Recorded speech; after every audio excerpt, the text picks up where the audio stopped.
अगला चैप्टर है बहुपद। बहुपद की परिभाषा मैं आपको बता रहा हूँ, वह व्यंजक जिसमें एक से अधिक चर हैं, वह व्यंजक बहुपद कहलाता है। हमने आपको इसकी परिभाषा दी थी। अब अगला पॉइंट आता है बहुपद की घात। जिस प्रकार मान लीजिए हमारा कोई व्यंजक किया है x, इस पर घात 1 मानते हैं, ये x पर घात 2 आदि। पहला उदाहरण है कोई हमारा बहुपद है 7x + 1/4। चर x में हम देखते हैं, चर x ये है, इसमें इसकी घात कितनी है? 1 है। चर में घात 1 का ये बहुपद है। इसी प्रकार अगला उदाहरण है, कोई फंक्शन है हमारा या कोई व्यंजक है gy और y² + 1/2y - 9। अब हम इसमें देखते हैं सबसे बड़ी घात, चर y की सबसे बड़ी घात 2 है, तो चर y में घात 2 का बहुपद है। इसी प्रकार अगला बहुपद है QU, अर्थात 8u का घात 4 - u का घात 3 + 1/√2 u² - 7। अब हम देखते हैं इस चर यहाँ पे u है, चर u में सबसे बड़ी घात कितनी है? 4। 4 का बहुपद सुनना है। और बहुपद के प्रकार, रैखिक बहुपद पहला है, हमने आपको कल बताया। रैखिक पहला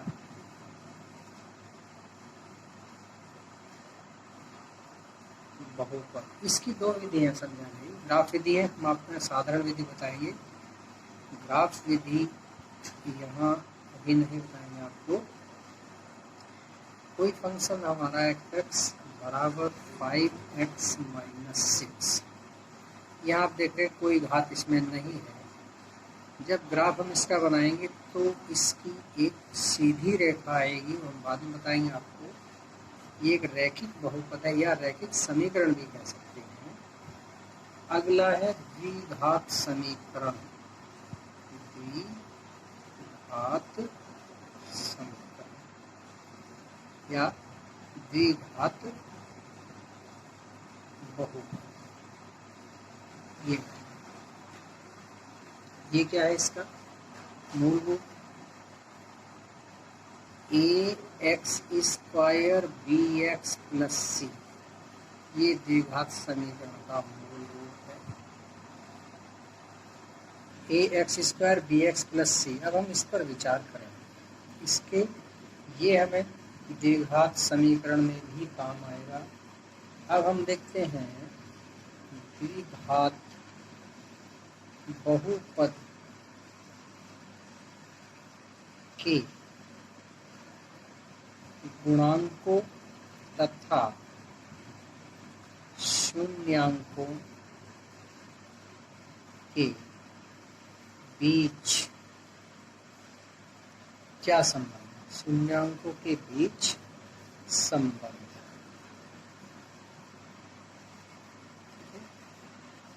हमारा एक द्विघात समीकरण है a x square b x plus c बराबर 0। ठीक है, यहाँ हम देख रहे हैं एक्स स्क्वायर की जिसके साथ गुणा है वो है ए, केवल x की जिसके साथ गुणा है वो है b, और अचर पद हुआ c। तो हम कह सकते हैं x स्क्वायर का गुणांक a या a का गुणांक x स्क्वायर, इसी प्रकार x का गुणांक b और b का गुणांक x अचर पद के साथ कोई गुणा नहीं है। इसकी हम आवश्यकता अनुसार एक की गुणा करेंगे। हम लिख सकते हैं c गुणा 1 बराबर c, तो इस पर कोई फर्क नहीं पड़ता। ठीक है, अब एक सवाल है, द्विघात बहुपद, द्विघात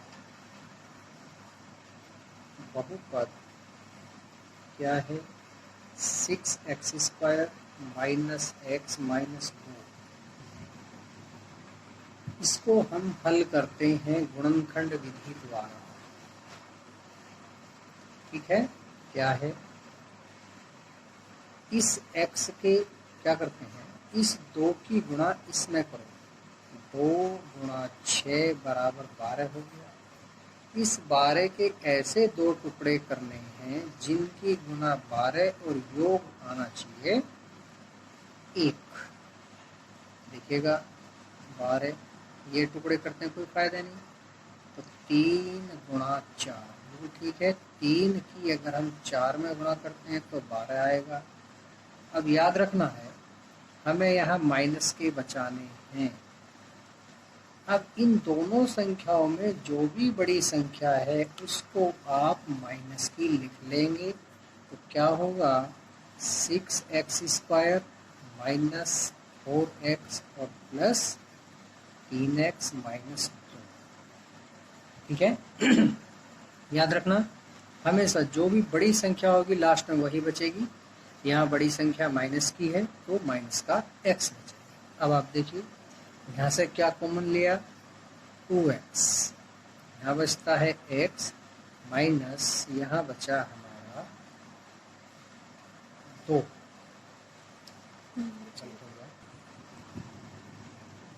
यहाँ हम 2 कॉमन लेते हैं तो ये आएगा 3x और यहाँ 2 प्लस, यहाँ देख रहे हैं हम कोई भी कॉमन नहीं है। आपके समझाने के लिए हम यहाँ पे 1 लिख देते हैं, तो कितना आएगा? 3x माइनस 2, या हम ये कहते हैं 1 की गुणा इसमें भी है और 1 की गुणा इसमें भी। ये हम समझाने के लिए आपको बता रहे हैं, तो इसलिए हमने 1 कॉमन ले लिया। अब आगे देखिए, इसमें और इस व्यंजक में दोनों में कॉमन क्या है? 3x माइनस 2, अर्थात इसमें से और इसमें से कॉमन ले लिया। यहाँ क्या बचता है? 2x और यहाँ बचा 1।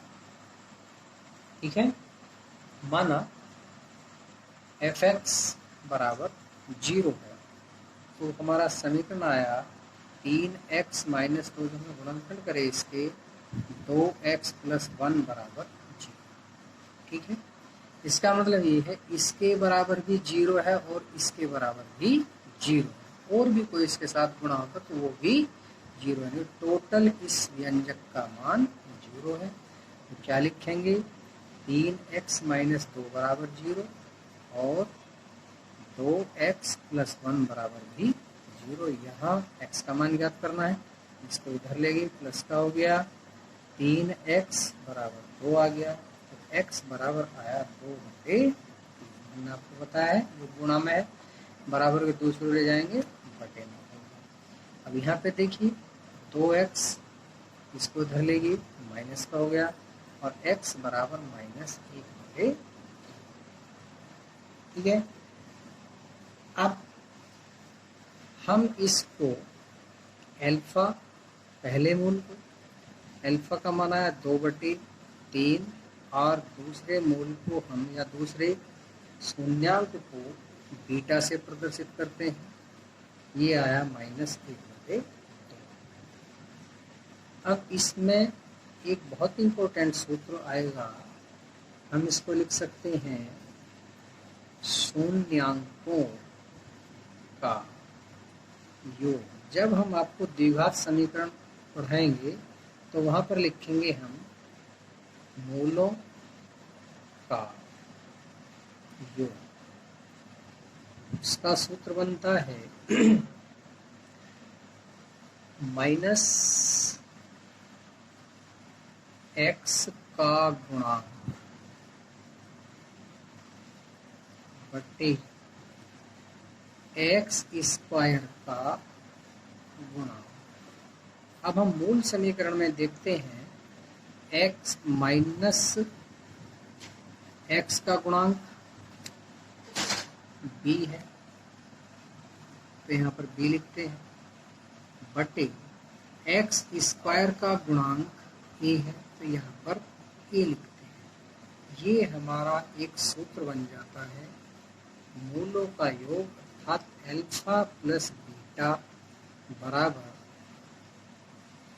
माइनस बी बटे ए। यहाँ तक समझ में आया होगा। अब हम आगे बता रहे हैं शून्यंकों का गुणनफल या मूलों का गुणनफल। ये हर बच्चे के याद होना चाहिए। मूल है हमारे अल्फा पहला इंटू बीटा बराबर ये हो जाएगा अचर पद बटे एक्स स्क्वायर का गुणांक। अचर पद क्या था हमारे समीकरण में? A x square plus b x plus c बराबर 0। ये मूल समीकरण है हमारा। अचर पद है यहाँ पर c बटे एक्स स्क्वायर का गुणांक वही a। ये भी एक सूत्र बन गया। ये दोनों सूत्र बहुत ही इम्पोर्टेंट हैं और ये आपको बहुपद में भी काम आएंगे और द्विघात समीकरण में तो हर जगह ही काम आएंगे। अब मैं आपको सवाल बता रहा हूँ, प्रश्नावली 2.2 एक्सरसाइज 2.2। पहला क्वेश्चन है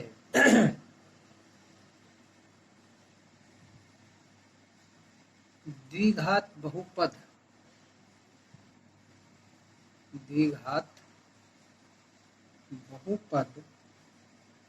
x square minus 2x minus 8 के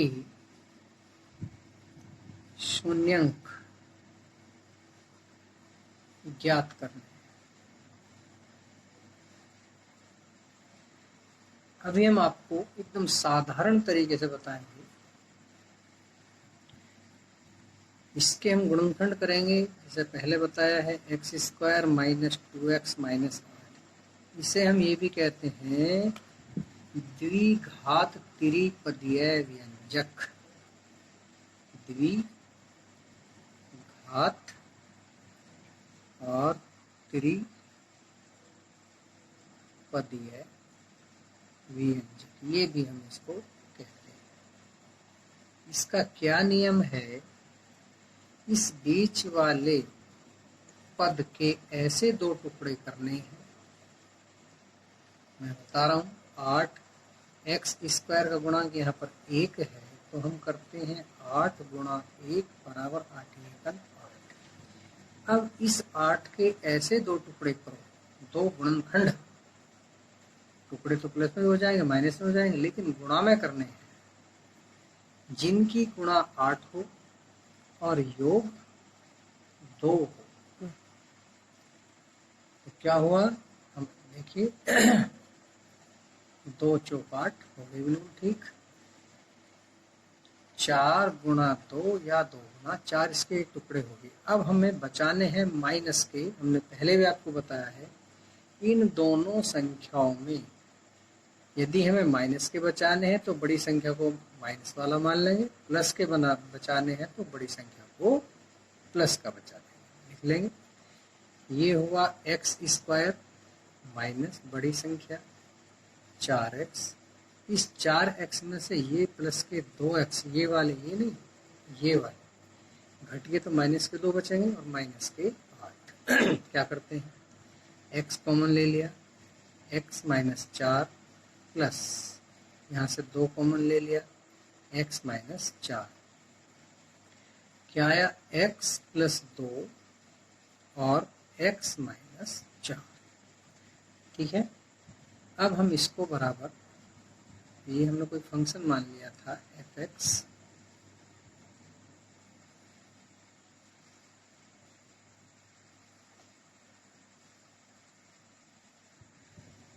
f(x) बराबर 0, तो x प्लस 2 और x माइनस 4 बराबर 0 होगा, x प्लस 2 बराबर भी 0 होगा और x माइनस 4 बराबर भी 0 होगा। यहाँ क्या हुआ, x बराबर आया माइनस के 2 और यहाँ x बराबर आ गया 4।